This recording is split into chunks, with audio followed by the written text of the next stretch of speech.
Let's talk Timberwolves off season with the Star Tribune's Chris Hine.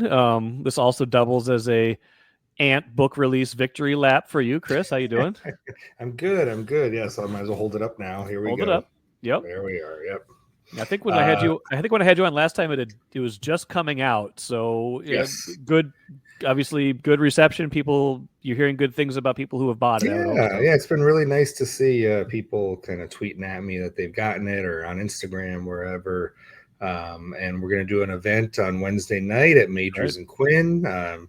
Come on out, sign the book, and answer questions, things like that, and hopefully should be a good time. Excellent. Love to hear that. I shouldn't say it doesn't seem like Ant's BFF will be coming to the Wolves, but it kind of depends on how we view the Kevin Durant stuff, what lens we look at it through, because some of it just seems like posturing, and then you see some reporting that says the Wolves have been the most aggressive team in pursuing him. Like, I don't know what to believe at this point. What do you know at this point about Kevin Durant and the Timberwolves? Kind of what I was told on Saturday night, which is that it's unlikely. And kind of as of we're recording this, the latest thing I saw was Shams Charania reporting that Kevin Durant has no interest in coming to the Timberwolves, which was a pretty strong statement, but also kind of aligned with just what I was told Saturday night, which was that it was looking unlikely, was the word a source told me. So that's kind of where it stands right now. I think there's obviously a desire there, whatever you want to call it, but as this has unfolded and it's been over a week now, I guess, since things have really started to heat up on that front. But listen, it's Kevin Durant, it's NBA trades. You never know what direction things are going to go.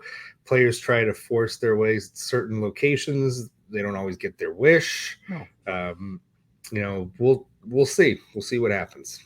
From a Wolves standpoint, I've talked about it plenty, but what from your perspective, from the Wolves' perspective, what's the potential appeal? What are the drawbacks? Like, how do you see this from the Wolves' perspective? Any potential pursuit of Durant? Well, I mean, he's still scoring at an elite level, and I think you could use a guy who's headed to the Hall of Fame because he can put the ball in the bucket like few can in NBA history. And teaming him up with Ant obviously would help ease the burden on Ant offensively a little bit, and maybe free him up to be more of a defensive presence as well.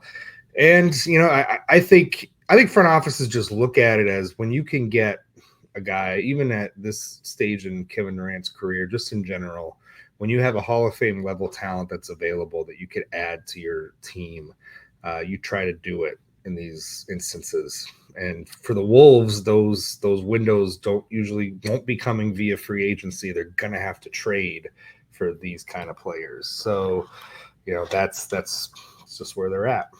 Is there? I mean, I know there was reported interest at the trade deadline. Is any of this, would you imagine, motivated by new owners want to make a splash kind of thing, or is this a pure basketball infatuation, do you think?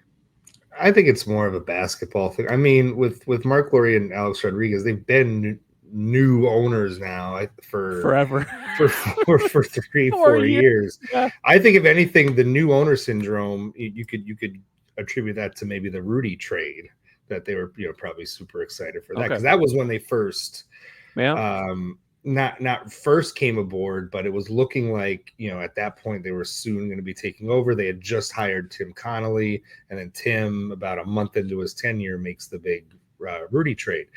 So I think that was more, if you want to ascribe that to a move that they have made, it was that more than this.